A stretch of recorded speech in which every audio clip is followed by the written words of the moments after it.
দুইজন শায়েখ এজিদের ব্যাপারে কি সাফাই উপস্থাপন করছেন, ইনারা এজিদের কেমন ভক্ত দেখুন।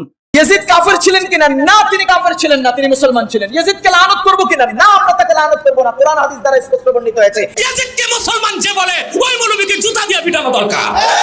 ইয়াজিদকে রাদিয়াল্লাহু বলা যাবে কি? জি যাবে। ইয়াজিদকে আমি যেটা মনে করেছি, আপনি যেটা মনে করেছেন সেটা নয়। এজিদের বিষয়ে আলোচনা এসেছে ফতোয়ায়ে শারেহ বুখারী কিতাবুল আকায়েদ খণ্ড নাম্বার 2 পৃষ্ঠা নাম্বার 35-এ হযরতে আহমদ বিন হাম্বল রাহমাতুল্লাহ আলাইহি বলেছেন এজিদ কাফের ছিল।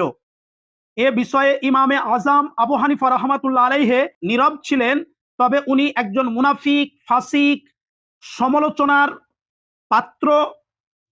ইমামে আজম আবু হানিফা রাহমাতুল্লাহ আলাইহি বলেছেন তাকে হযরত এবং রাদিয়াল্লাহু তাআলা আনহু বলা যাবে না।